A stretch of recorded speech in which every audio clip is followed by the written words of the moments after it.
এই নাও মিনা, তোমাকে একটি জাদুর সোনার হাঁস দিলাম। এরপর সোনার হাঁসটি নিয়ে মিনা বাড়িতে চলে আসে। আরে মিনা, এই হাঁসের ঘরে তো শুধু চারদিকে সোনা আর সোনা।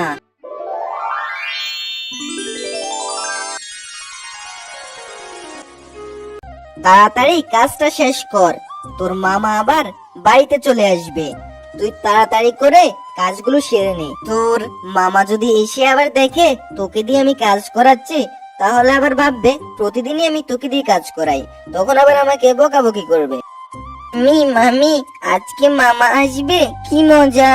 মামা আসলে তো অনেক ভালো লাগে আমার কাছে। আজকে মামা আসবে, আমি তাড়াতাড়ি করে রান্নাটা সেরে নেই।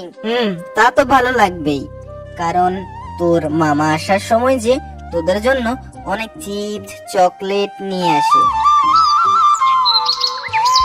মা মিনা আর টয়া, তোদের দুজনের জন্য আমি দুটি ড্রেস এনেছি, সেম ডিজাইনের। তোরা তো দেখছি পরেও ফেলেছিস, পছন্দ হয়েছে তো? বাবা বাবা, আমি না এটা একেবারে মানতে পারছি না। তুমি আমার জন্য যে ডিজাইনের ড্রেস এনেছো, তুমি ওই ভিখিরি মিনাটার জন্য কেন সেম ড্রেস এনেছো? এটা আমি একেবারে মানতে পারছি না। ও তো অনেক গরিব, আমাদের বাড়িতে কাজ করে, ওর জন্য কেন আমার মতো? আর টয়া, তুই এসব কি বলছিস উল্টাপাল্টা? ও বিকেরি হতে যাবে কেন? ও তো আমার আপন বোনের মেয়ে। ওর মা বাবা তো মারা গেছে, এজন্যই তো আমাদের বাসায় থাকে। ও বিকেরি হতে যাবে কেন? মিনা তো তোর বোনেরই মতো। বাবা, আমি তো এত কিছু বুঝি না। ও তো আমাদের বাড়িতে সারাদিন কাজই করে, রান্না থেকে থালা বাসন ধোয়া পর্যন্ত সব কাজ তো ওই করে। ও এ বাড়ির সব কাজ করে? আজ থেকে ও আর কোনো কাজ করবে না। কাজ করার জন্য তো তোর মাই আছে, আর তোর মা যদি না পারে তাহলে কাজের বেটি রেখে দিবে। মিনাকে দিয়ে কেন কাজ করাবে? আর আমি ওকে কালকেই স্কুলে নিয়ে ভর্তি করে দিব। বাবা, আমি বুঝি না তুমি ওই মেয়েটার জন্য আমার সাথে কেন এরকম করছো। আমি আর তোমার সাথে কথাই বলবো না। দয়া, তুই রাগ করে কেন এখানে চলে এসেছিস? তুই তোর জামা লাগবে তো তুই আমারটা সহ নিয়ে নে, তুই দুইটাই নিয়ে নে, আমার কোনো জামা লাগবে না, তুই দুটোটাই নিয়ে নে।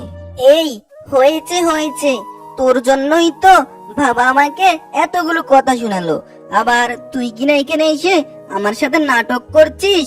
যা এখান থেকে, তোর জন্য আমি একটু আমার বন্ধুর সাথে কথা বলতে পারি না, খেলাও করতে পারতেছি না। তুই যা তো এখান থেকে। শুধুমাত্র তোর কারণেই আমার বাবা আমাকে আদর না করে তোকে আদর করতেছে। যা তো তুই এখান থেকে, আমার সাথে তুই কোনো কথা বলবি না। যা এখান থেকে। দাঁড়িয়ে আছিস কেন এখনো? মিনা, এই মিনা, তুই সব কি খাচ্ছিস? তুই এত সুন্দর সুন্দর ভালো ভালো খাবার কোত্থেকে নিয়ে আসলি? এগুলো তো মামাই আসার সময় এনেছিল।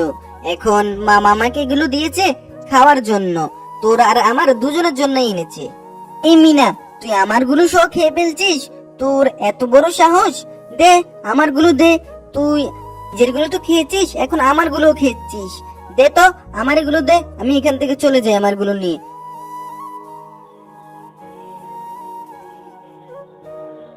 মিনা মিনা, খাবারগুলো নিস না, এগুলো তো মামাই আমাকে দিয়েছে খাওয়ার জন্য। টয়া, তোর কিন্তু দিন দিন সাহস অনেক বেড়ে যাচ্ছে। তুই কেন মিনার কাছ থেকে খাবারগুলো কেড়ে নিয়ে এসেছিস? তোকে তো আমি খাবার দিয়েছি আলাদা করে, এখন ওকে কি আমি দিব না? ও তো আমার আপন বোনের মেয়ে, ওর মা বাবা নেই, এজন্যই তো আমাদের বাড়িতে এসেছে। তুই কেন ওর সাথে এরকম খারাপ ব্যবহার করছিস? বাবা, তুমি কিন্তু ওই মেয়েটার জন্য আমাকে সারাদিন শুধু বকেই যাচ্ছ। তুমি কেন ওই মেয়েটার জন্য আমার সাথে এরকম করো?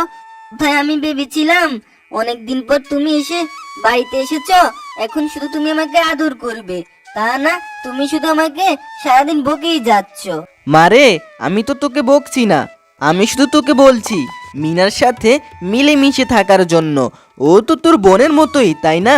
ওর সাথে তো একটু মিলেমিশে থাকতে পারিস, ওর সাথে খেলা করতে পারিস। আমি শুধু তোকে এটাই বলছি, তোকে আমি বকা দিব কেন? তোকে তো আমি অনেক ভালোবাসি। তুই শুধুই মন খারাপ করছিস। তুই মিনার সাথে আর এরকম করিস না, ও তো তোর বোনেরই মতো, তাই না? ওর সাথে আর কখনো তুই খারাপ ব্যবহার করবি না, সব সময় ভালো ব্যবহার করবি আর ওর সাথে মিলেমিশে থাকার চেষ্টা করবি, ঠিক আছে? আর যদি ওর সাথে মিলেমিশে না থাকস, আমি তোকে বাড়ি থেকে বের করে দিব।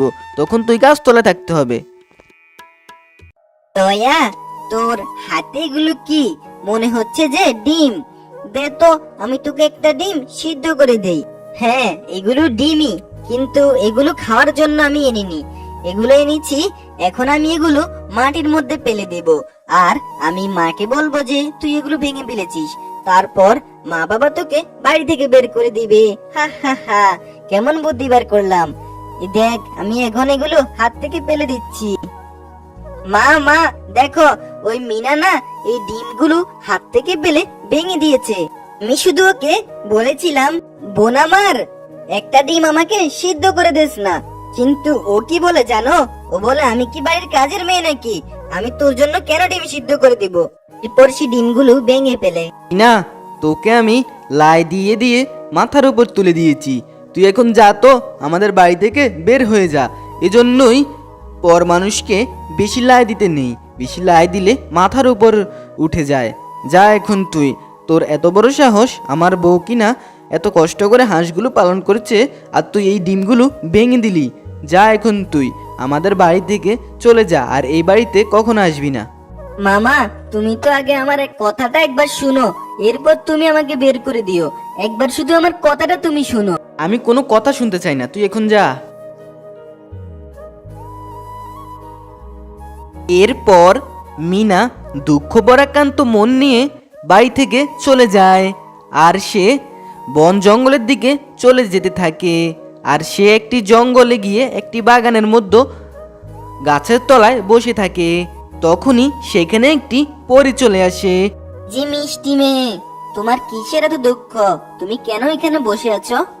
এরপর মিনা এই পরীটিকে তার সাথে ঘটে যাওয়া সব কথা খুলে বলে। ও, তাহলে এই ব্যাপার।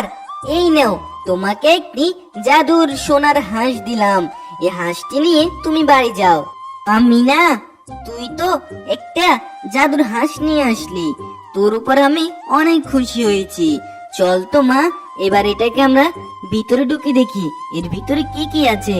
তোর জন্য এতদিন পর আমার মনের আশা পূরণ হলো। অনেকদিন ধরে চেয়েছিলাম কোটিপতি হতে। রে, এর ভিতরে তো দেখছি চারিদিকে শুধু সোনা আর সোনা। আমরা তো সত্যি সত্যি কোটিপতি হয়ে গেলাম। মা মিনা, তোকে আর কখনো আমি বকাবকি করব না। নিজের মেয়ের মতোই দেখবো, নিজের মেয়ের মতোই আদর করব। ভিডিওটি যদি ভালো লাগে তাহলে একটি লাইক দিয়ে চ্যানেলটি সাবস্ক্রাইব করে দেন, আর পাশে থাকা বেল নোটিফিকেশন বেলটি অল